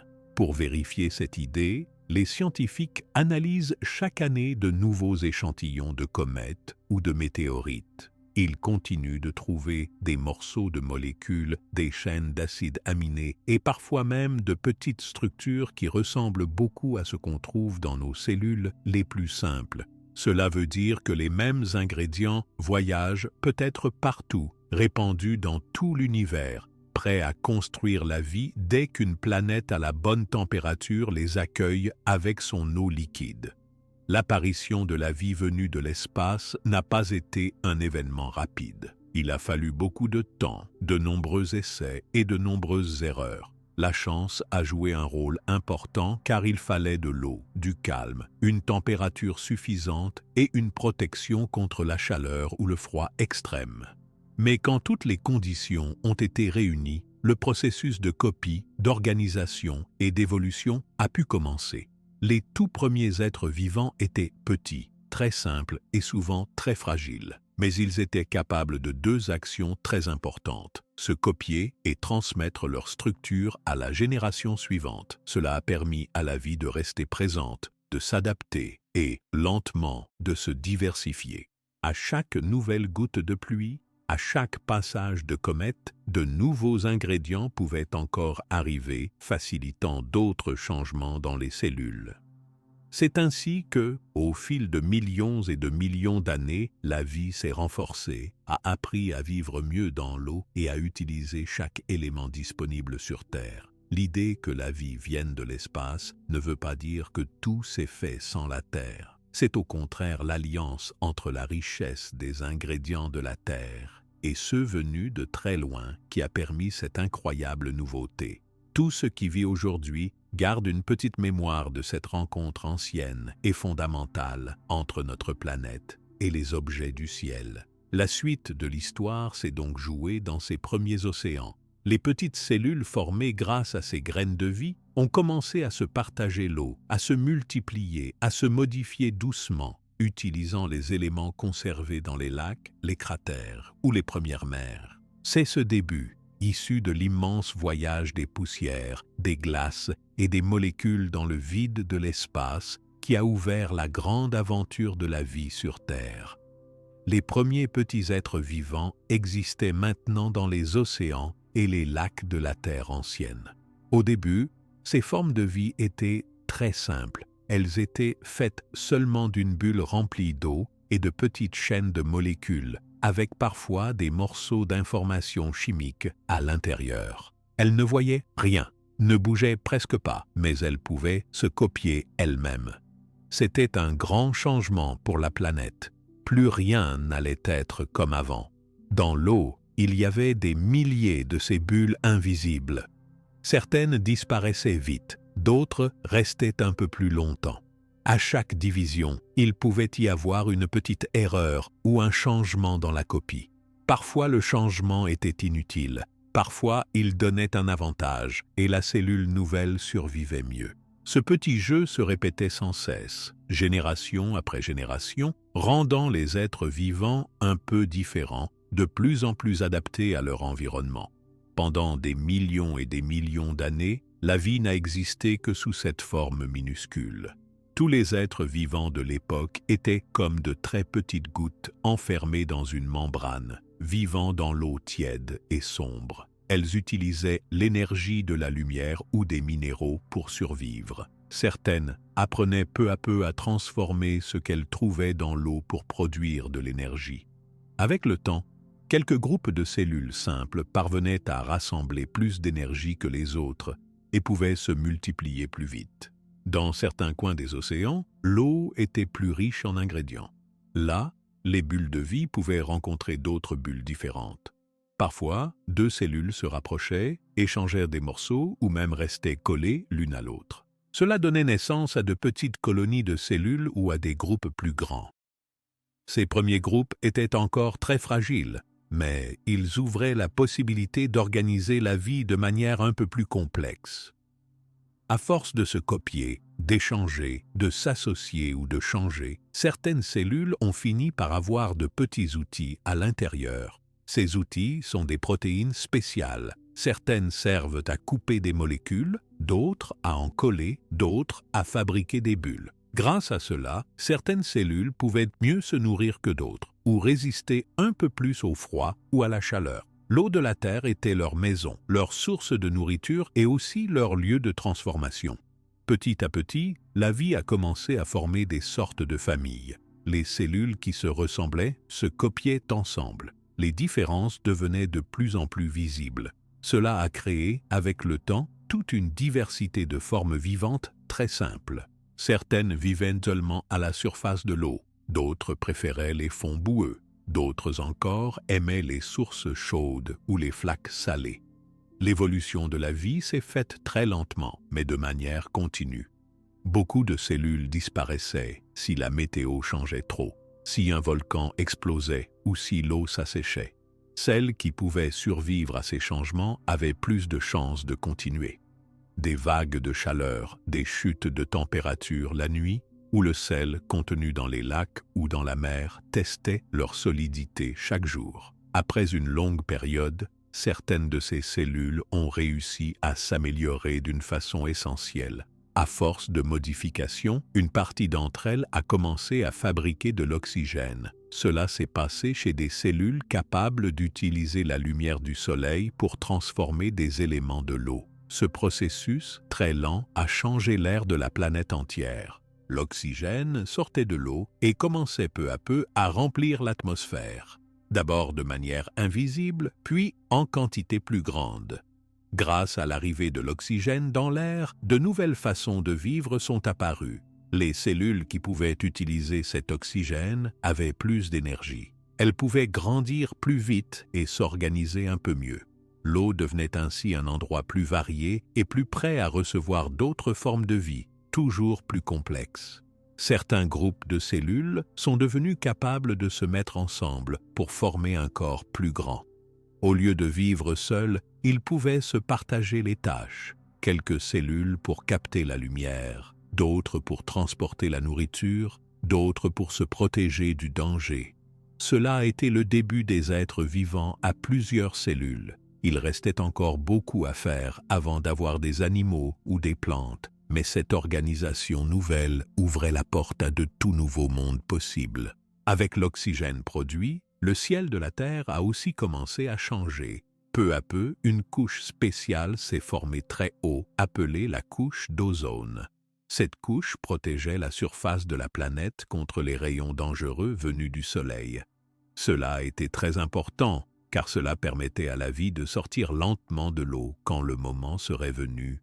Mais pour le moment, toute la vie restait dans la mer et dans les lacs. Pendant tout ce temps, la surface de la Terre changeait encore. Les montagnes continuaient d'apparaître, puis de s'éroder avec l'action de l'eau. Les volcans jetaient leurs cendres dans le ciel, parfois bouleversant la vie dans les océans. Mais toutes ces difficultés poussaient les êtres vivants à devenir encore plus résistants, encore plus divers. Les colonies de cellules sont devenues de plus en plus grandes et organisées. Dans certains endroits, elles fabriquaient des tapis épais au fond de l'eau. Ces tapis, faits de milliards de cellules, sont appelés stromatolites aujourd'hui par les chercheurs. Ils montrent que la vie a pu s'installer pour de bon et changer la géologie de la Terre. La boue, la pierre et l'eau étaient maintenant pleines de traces laissées par cette activité vivante. À mesure que la vie évoluait, des formes plus complexes sont apparues. Des cellules ont commencé à se spécialiser pour différentes tâches. Certaines pouvaient transporter la nourriture plus loin, d'autres pouvaient aider à la reproduction. Peu à peu, cela a permis l'apparition des premiers êtres multicellulaires, bien avant même d'avoir des poissons, des plantes ou des insectes. Pendant des centaines de millions d'années, les océans ont été la maison de toutes les formes de vie. Aucun animal ne vivait encore sur la terre ferme. Tout se passait sous l'eau, là où la température était plus stable et la lumière pouvait filtrer doucement. Les formes de vie nouvelles pouvaient alors tester des façons différentes de survivre. Les uns mangeaient la lumière, d'autres mangeaient les restes tombés au fond, d'autres encore développaient des formes nouvelles de se diviser ou de se protéger. Au bout d'un très long temps, certains organismes vivants sont devenus capables de se déplacer plus vite. Au début, ils nageaient lentement, grâce à des cils ou à de petites queues. Cela donnait un avantage pour échapper au danger ou trouver plus de nourriture. Cette nouveauté a permis l'apparition de nouveaux groupes capables de coloniser de nouvelles parties des océans ou des lacs. Avec tous ces changements, la vie sur Terre a commencé à prendre des formes toujours plus variées. Il y a eu des êtres mous, des êtres durs, des organismes microscopiques et des colonies visibles à l'œil nu.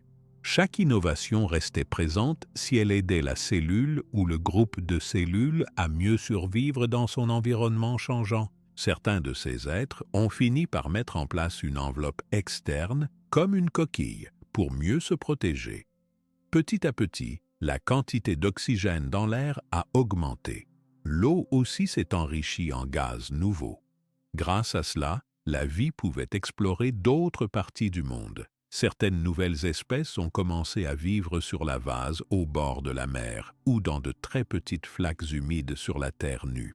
À chaque étape, la planète changeait un peu sous l'effet des êtres vivants et aussi des forces naturelles comme les volcans, la pluie et le vent. La transformation lente mais continue des cellules simples en organismes complexes a finalement permis à la vie de sortir de l'eau. D'abord, seuls des algues et des petits êtres mous ont vécu sur la terre ferme, le temps de s'habituer à la lumière, au sec ou au vent. Peu à peu, la vie s'est montrée assez forte pour coloniser chaque lac, chaque mer, chaque bord de rivière, chaque partie du rivage encore nue. Grâce à tous ces changements, la planète Terre est devenue un endroit vivant, plein de couleurs, de formes et de mouvements.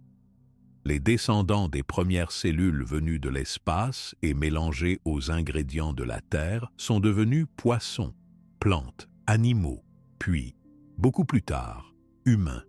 Le long chemin avait commencé avec de simples bulles invisibles dans une eau grise. Maintenant, il se poursuivait avec des êtres capables de sentir, de penser et de transformer leur environnement. Le monde était prêt pour la suite, car la vie ne s'arrêtait plus à la surface ou au fond de l'océan. Sur cette terre changée, tout continuait d'évoluer, de se diversifier. Les océans donnaient la vie à chaque nouvelle génération, portant avec eux la mémoire de tous les éléments venus de l'espace, des comètes et des poussières, rassemblés sur notre planète depuis tant de temps. La Terre était maintenant peuplée par une grande diversité de formes de vie. Les océans, les lacs et même les rivages grouillaient d'êtres vivants de toutes sortes, nés de l'incroyable mélange de molécules et d'éléments venus des profondeurs de l'espace. Ces milliards de petits organismes s'adaptaient à chaque coin de la planète, créant des mondes entiers dans une goutte d'eau, sur un grain de sable ou à la surface d'une roche humide. Chaque forme vivante portait en elle une histoire très ancienne, commencée grâce aux comètes, à la pluie, à la chaleur et au temps. Face à cette grande diversité, une question a toujours intéressé les humains. Comment tout cela a-t-il pu apparaître? Est-ce que d'autres mondes vivent la même aventure? Les chercheurs se passionnent pour le mystère de la vie et de ses origines. Ils veulent savoir comment les ingrédients venus de l'espace et rassemblés sur Terre sont devenus un jour capables de donner naissance à quelque chose d'aussi étonnant. Pour répondre à ces questions, les scientifiques travaillent chaque jour avec soin. Ils utilisent des télescopes puissants pour regarder loin dans l'espace et observer ce qui s'y passe. Grâce à ces instruments, ils repèrent les comètes, les météorites et d'autres objets qui traversent l'univers autour de notre planète. Beaucoup cherchent à savoir exactement de quoi sont faites ces comètes, ces boules de glace et de poussière qui, autrefois, ont aidé la Terre à devenir habitable. Certains chercheurs utilisent aussi des outils modernes pour étudier la matière directement sur Terre. Par exemple, ils récupèrent des petits morceaux de comètes tombés au sol, ou bien ils collectent la poussière laissée dans l'atmosphère par les étoiles filantes. Ils analysent avec attention chaque grain, chaque fragment, à la recherche de traces d'eau, de molécules organiques ou de minéraux précieux. Grâce à des appareils très sensibles, ils arrivent à reconnaître les mêmes types de briques de la vie que celles trouvées au fond des océans anciens. Des scientifiques fabriquent aussi des modèles dans des laboratoires. Ils essaient de reconstituer les conditions de la Terre d'autrefois. Pour cela, ils mélangent de l'eau, des gaz, de la poussière, puis chauffent, refroidissent ou font passer des courants électriques pour imiter la foudre. Parfois, dans ces expériences, ils voient apparaître des acides aminés ou d'autres molécules importantes pour les êtres vivants. Ces résultats montrent que certains ingrédients nécessaires à la vie peuvent se former assez naturellement si l'environnement est favorable. Depuis plusieurs décennies, des agences spatiales de nombreux pays envoient des sondes pour visiter de vraies comètes. Une sonde est une petite machine qui quitte la Terre et voyage pendant de longs mois, parfois de longues années, dans l'espace. Lorsqu'elle croise une comète, la sonde prend des photos, mesure la température, la composition de la glace et collecte parfois même un échantillon à ramener sur Terre. C'est ainsi que l'on a découvert dans la poussière de certaines comètes les mêmes acides aminés que dans nos propres cellules. Les scientifiques utilisent l'informatique pour étudier les traces anciennes dans les roches terrestres. Ils analysent la forme des molécules cachées depuis si longtemps. Ils examinent aussi l'âge des couches où apparaissent les premiers morceaux d'ADN ou les toutes premières protéines. En lisant ces couches de pierre, les experts remontent le temps et observent chaque modification, chaque étape qui a permis l'apparition de la vie. L'histoire de la vie intéresse aussi les chercheurs qui travaillent sur l'évolution. Ils étudient comment, à partir des formes les plus simples, la complexité a pu augmenter, génération après génération, jusqu'à donner des êtres vivants adaptés à chaque environnement. Ils observent comment, au cours des millions d'années passées, certains groupes d'êtres se séparent, deviennent différents, inventent de nouvelles manières de vivre ou disparaissent quand les conditions changent. Les chercheurs se demandent encore, la vie a-t-elle pu apparaître ailleurs que sur la Terre? Pour répondre, ils regardent très loin, jusqu'aux planètes les plus proches, comme Mars ou les lunes de Jupiter et de Saturne. Des sondes ont analysé les sols et les glaces de ces mondes. Beaucoup de molécules organiques ont déjà été trouvées sur Mars et sur certains satellites glacés. Cela laisse penser que les ingrédients de la vie peuvent exister partout où il y a de l'eau et de bonnes conditions. Parfois, les sondes détectent des traces qui ressemblent à des indices de vie.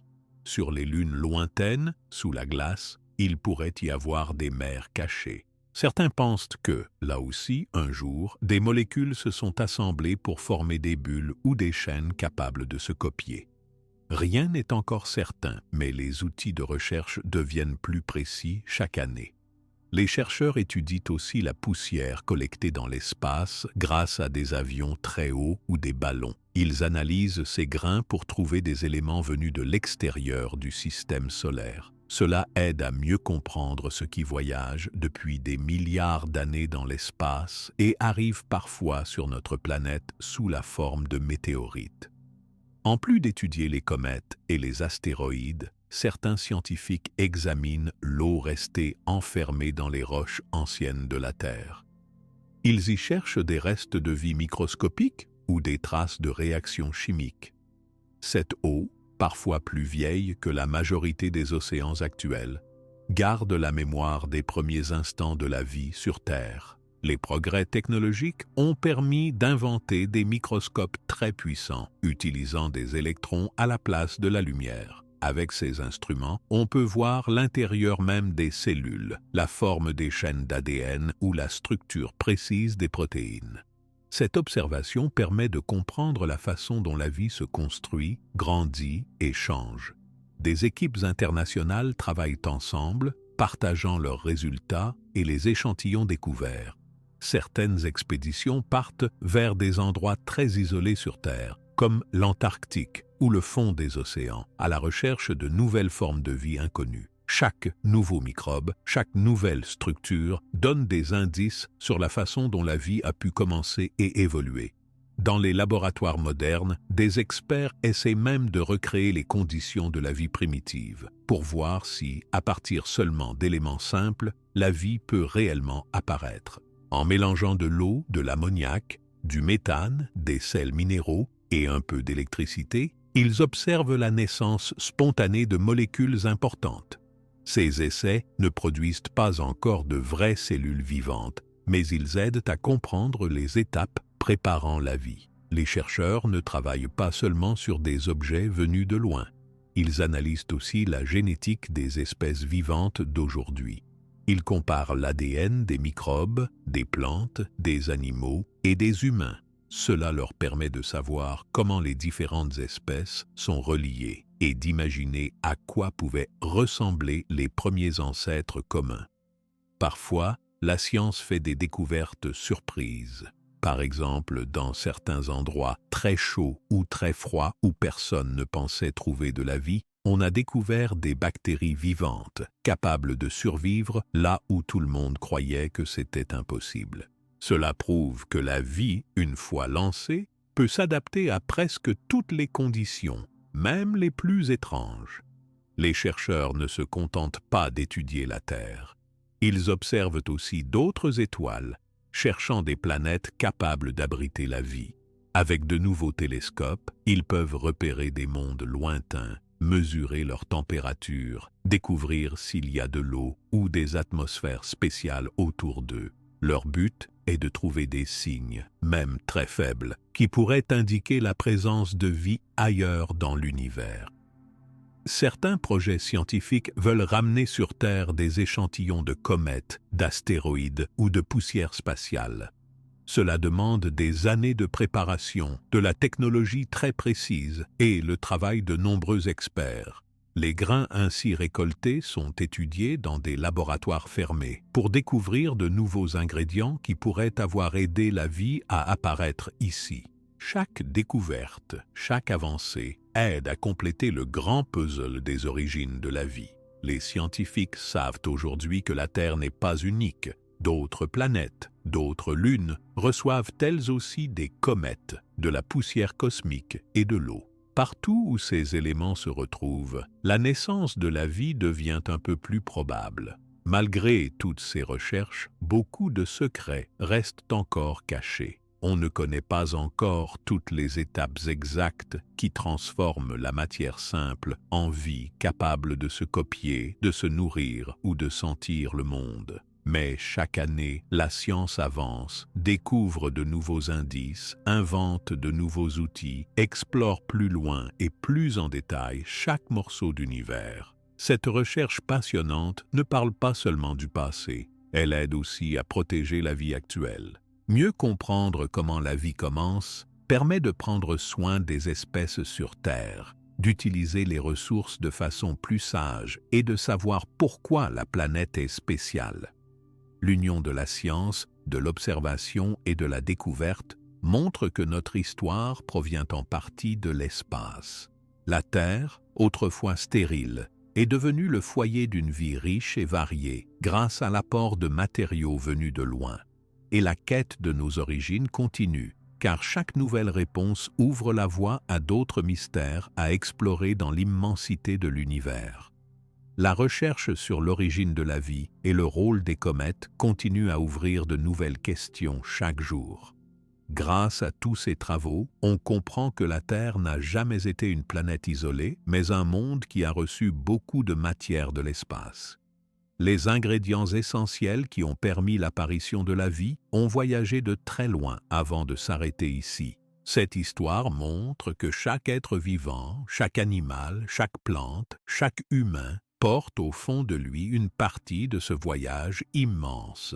Quand on regarde autour de soi, tout sur Terre vient en partie de cette longue histoire. L'eau des rivières et des océans existe parce que, il y a des milliards d'années, des comètes sont venues en déposer. Les minéraux dans les montagnes, les terres fertiles sous nos pieds, les éléments dans l'air, tout cela a été influencé par cette rencontre avec l'espace. Le fait que la planète soit pleine de vie aujourd'hui n'est donc pas un hasard, mais le résultat de millions d'événements, de mouvements lents, de rencontres improbables entre les poussières flottant dans le vide et la chaleur d'un jeune soleil. Les hommes et les femmes qui vivent sur Terre, comme tous les animaux et toutes les plantes, font partie de cette chaîne commencée il y a très longtemps. Nos cellules sont construites avec des éléments nés dans les étoiles et transportés ici par des objets voyageurs. Chacune de nos respirations, chaque goutte d'eau que nous buvons, chaque morceau de pain que nous mangeons, tout cela existe parce qu'un jour, la planète a reçu suffisamment de matière de l'espace pour permettre tous ces miracles quotidiens. La Terre a changé lentement depuis ses débuts. Au départ, elle était sans vie, stérile, pleine de gaz toxiques et de montagnes de feu. Les premières comètes ont apporté de l'eau. Cette eau a permis de refroidir la surface du sol et de former les premiers lacs et mers. Des millions d'années de chute ont continué à ajouter de la glace, de la poussière et des molécules nouvelles. Au fil du temps, Le sol s'est enrichi, les eaux se sont accumulées et des ingrédients rares sont venus s'ajouter dans les profondeurs. Puis, les molécules, grâce à l'énergie de la lumière, de la chaleur ou de l'électricité des orages, ont fini par se coller entre elles. Les chaînes se sont allongées, les bulles se sont formées, les premières briques de la vie se sont organisées. Un jour, la première cellule capable de se copier est apparue dans un coin d'eau tiède. Cette cellule portait déjà en elle le résultat du long parcours de toutes les molécules venues de loin. À partir de ce moment, la vie ne s'est plus arrêtée. Les cellules sont devenues plus nombreuses, plus variées, plus résistantes. Elles se sont adaptées à la lumière, à l'eau, au vent, à la pluie. Les premières plantes ont grandi, les animaux sont apparus sous l'eau puis sur la terre ferme. Chaque étape, chaque nouveauté était rendue possible parce que les éléments pour faire la vie étaient là, offerts par l'espace, cachés pendant d'interminables âges dans la glace ou dans la poussière. Tout ce qui existe maintenant sur la Terre est donc le résultat d'une longue succession de changements. La solidarité entre les éléments, entre la matière venue d'ailleurs et la matière née ici, a permis à la planète de devenir un endroit unique. Pendant longtemps, on aurait pu croire que la Terre était seule dans l'espace. Mais aujourd'hui, on sait que nous sommes construits avec la même matière que les étoiles et les comètes. Les astronomes qui regardent le ciel voient beaucoup d'autres mondes. Des planètes géantes, des astres froids, des soleils lointains, des disques de poussière en train de former de nouveaux systèmes. Partout, les mêmes lois règnent. Les éléments voyagent, se rencontrent, s'assemblent ou se séparent, parfois pendant des milliards d'années. Les comètes, qui passent près de la Terre, sont donc des souvenirs vivants du passé de tout l'univers. Au fond, cela nous rappelle que l'histoire de la vie ici aurait pu ne pas avoir lieu si certains ingrédients n'étaient pas arrivés, si certains hasards n'avaient pas rassemblé dans le bon ordre les briques, l'eau, la lumière. Chaque humain, chaque animal, chaque fleur est le produit de ces nombreux croisements et de cette patience du temps. Aujourd'hui encore, des milliers de scientifiques cherchent à mieux comprendre ce mystère. Ils étudient l'eau sous toutes ses formes. Ils regardent comment les molécules simples s'assemblent ou se séparent. Ils observent les confins du système solaire pour repérer d'autres comètes, d'autres poussières. Ils essaient aussi de découvrir si la même histoire s'est produite ailleurs, sur Mars, sur des lunes de Jupiter, ou même autour d'étoiles très lointaines. Certaines missions voyagent maintenant très loin de la Terre et analysent les roches, les glaces, les poussières sur d'autres mondes. On a déjà trouvé beaucoup de traces d'eau dans l'espace et aussi des acides aminés ou des molécules organiques importantes dans des corps très éloignés. Cela signifie que la vie, ou du moins ses ingrédients, existent probablement ailleurs aussi. Grâce aux études, on sait aussi que toutes les espèces qui vivent sur Terre sont liées entre elles.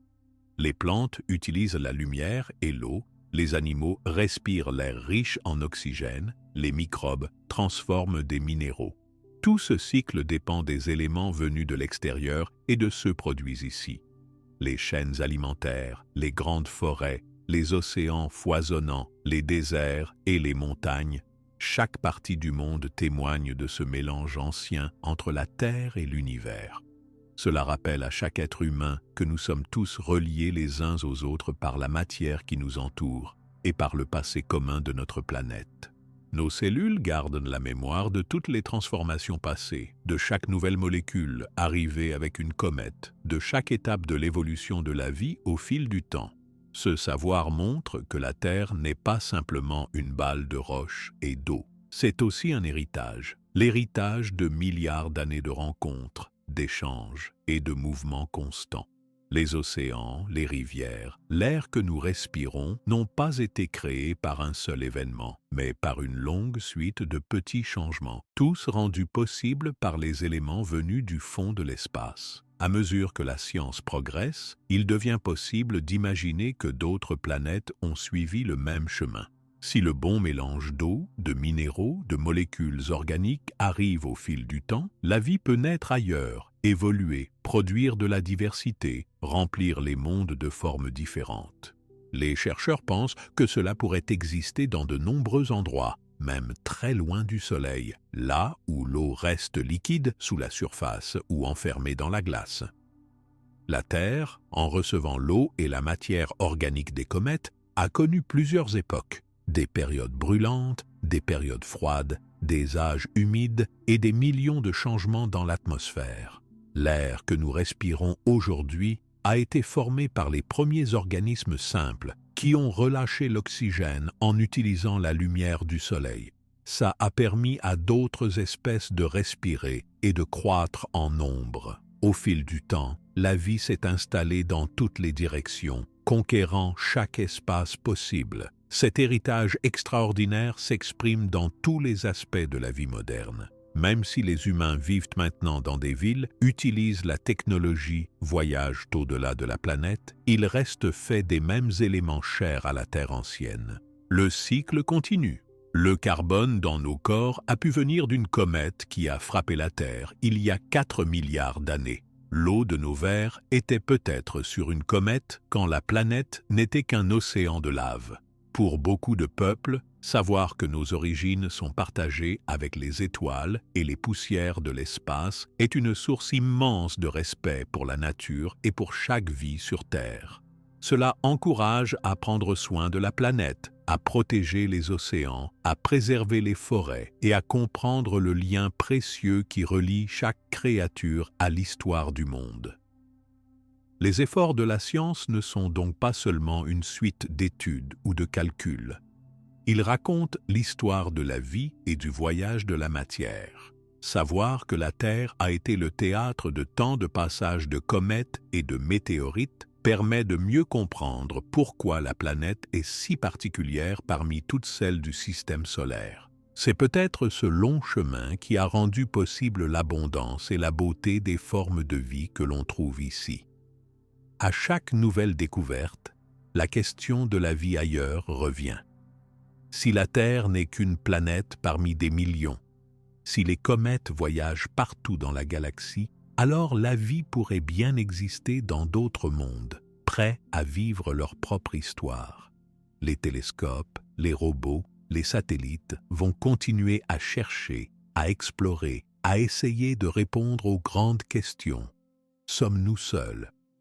Comment tout a-t-il commencé ailleurs? Mais, quels que soient les résultats, l'aventure de la vie sur Terre reste déjà incroyable. Grâce à la patience du temps, à la richesse de l'univers, à la force des rencontres entre les mondes, la planète est devenue un endroit où chaque être vivant existe grâce à la matière et à l'eau offerte par l'espace. Le grand voyage ne s'arrête jamais, car tout ce qui vit aujourd'hui continue à changer, à évoluer, à se transmettre à la génération suivante, perpétuant ce lien millénaire entre la Terre, le ciel et les origines de la vie elle-même.